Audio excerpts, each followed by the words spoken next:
Okay, so I'm doing a review, finally, of, I guess kind of mid-season-y almost for Once Upon a Time and Grimm. Two shows that are kind of sort of similar. I'm not doing as in-depth as I will for the season end. This is more of basic things, what I like, what I dislike, and the show I prefer. And my dog, Coco, will probably attack me while I am doing this. So if you see her, just know she just craves attention constantly. Alright, so Once Upon a Time is, where... God, what am I thinking? Okay. Once Upon a Time is a show about how the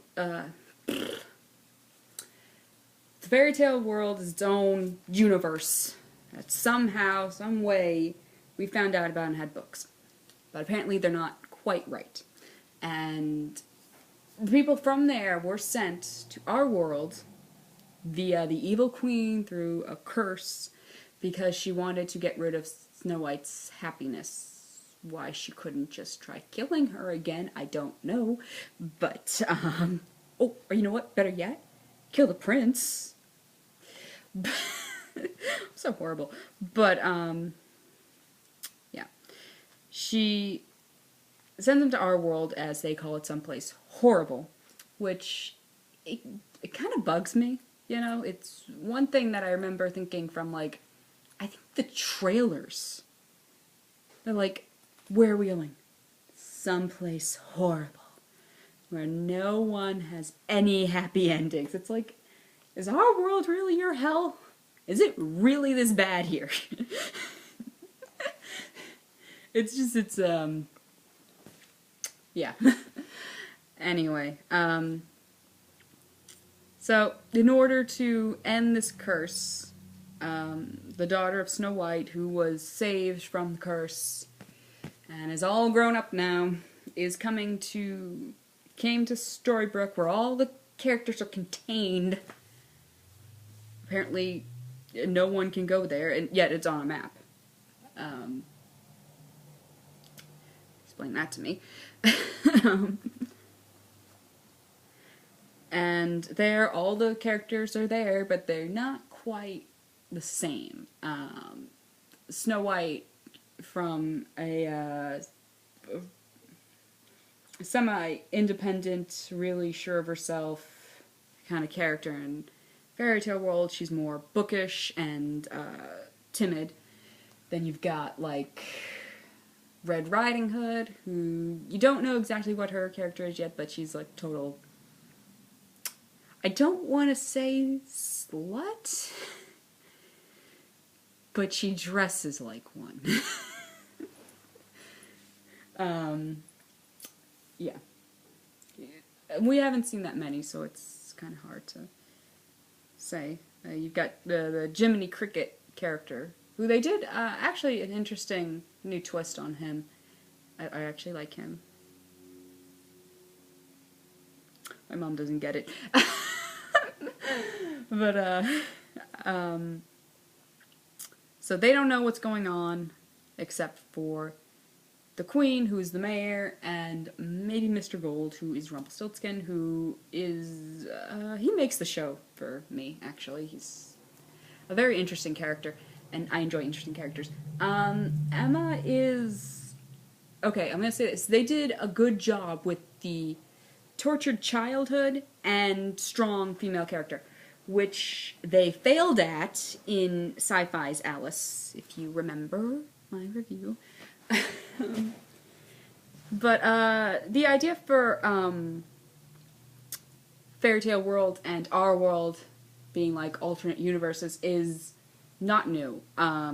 Most recent one I can think of is 10th Kingdom, which was a mini-series, and I suggest watching it if you have the time. It's like, I think there's 10 episodes, I'm not sure exactly, but it was fairly well done. I do enjoy that this show goes back and forth with flashbacks to the storybook world and what's going on present day in the real world-ish. What I don't enjoy, oh god. Alright, this is just me because I am a kind of, I guess, fairy tale geek. I don't know. I enjoy folklore and stuff like that, and so I've read, you know, all the original stories. I've read different versions, and I've got a fairly good amount in my head. But what the show seems to do, and it does it a lot, it does not essentially take it from the original, their ideas from the original stories. They take it from the Disney adaptations. I'm going to give you some examples. Cinderella, which she was just horrible. She was so fucking whiny. My life is wretched. Your life isn't wretched. You're not even a fucking slave. Okay. But the ball gown that she wears, it's this poopy blue thing. It looks like what the dress was in the Disney animated one. In the original story, it's not even a blue dress. They don't say it's a blue dress. There's actually 3 dresses. There's one that's like gold, one that's silver, one that's... I forget what the last one was. But, Coco, you stay here. I don't need you causing trouble. But, yeah, it's... Even the way her hair was done was more similar to the Disney one. When they meet the Sleeping Beauty villain, Maleficent, I don't know how you pronounce it, whatever. That's a name that was given to the Disney villain. It was not a name that was used ever in any other way, shape, or form. In any other story or adaptation, never used. It was only the Disney one. Jiminy Cricket and Blue Fairy are actually names that were given to the Disney characters. He was just called Talking Cricket and in the original book. And in the original book, the Blue Fairy was named the fairy with the turquoise hair. These weren't things that were made until the Disney movies. And I understand that they're more, you know, well-known, so it's better for people, but it's just a little pet peeve of mine for this show.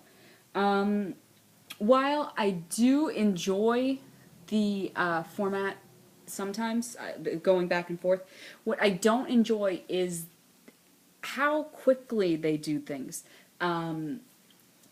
Like, you'll be introduced to a character, and then, like, you'll have nothing on them.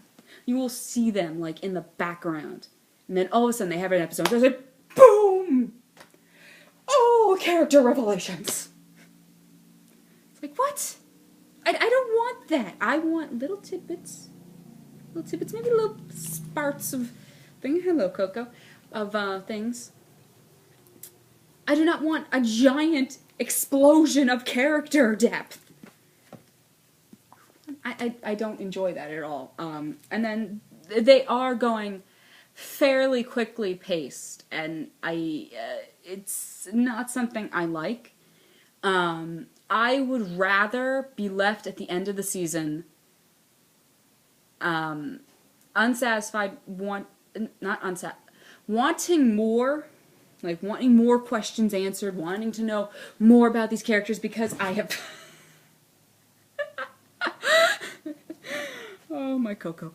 Wanting to know more about them because I have been given the time to enjoy the characters, to enjoy what's going on, to care about them, and be left with tons of questions, than to have my questions answered that I don't even care about. You know, I'm probably gonna get lynched for this, but I do not like how fast the Snow White, Prince, Mary Margaret, David thing is going. Okay, first episode, you see that the prince from Snow White is in a coma at the hospital. And I like that. That was kind of interesting. And then, I think it was like an episode or two later, he comes out of the coma. And it was like, okay, well, you know, alright, I'll do that. I think that should have been kept a little longer, you know, just a little more. Draw it out a little. But no. And then he starts this whole, oh, I love you, Mary Margaret, but I'm married to this other woman. But I love you. But I'm married to this other woman. But I love you. And it's fairly annoying for me. Just, I hate wishy-washy characters. And he does it constantly. But yeah. So, when that happens, you get this, the kind of like he accepts that he is with Catherine, but it's like,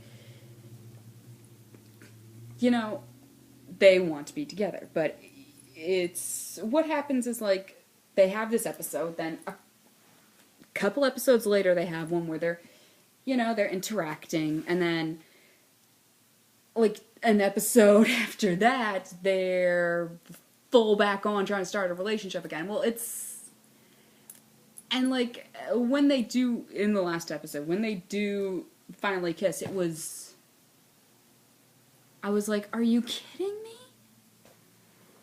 I was looking at like forums and comments on the clip, and they're all like, oh, finally, oh, it's so wonderful, oh, wasn't it so great? It's like, it wasn't really finally. There was no tension. There was no, it wasn't something I was rooting for, actually. I was rooting for David to get kicked in the nuts. In that 7:15 a.m. episode, he goes and he says to her, oh, she's not pregnant. Yes, so? So she's not pregnant. So what? You still have your ring on, right? She still has a marriage license, right? Why would this change anything? In all honesty, I like Mary Margaret so much better with Dr. Whale. And you don't even know who he is in the storybook world. It's just, like, they do things way too fast. The death of Graham, oh my god. My mom, I watched the show with my mother, and she was like, oh, they couldn't do that to him. I was like, why'd they do it at all? He was there for 7 episodes?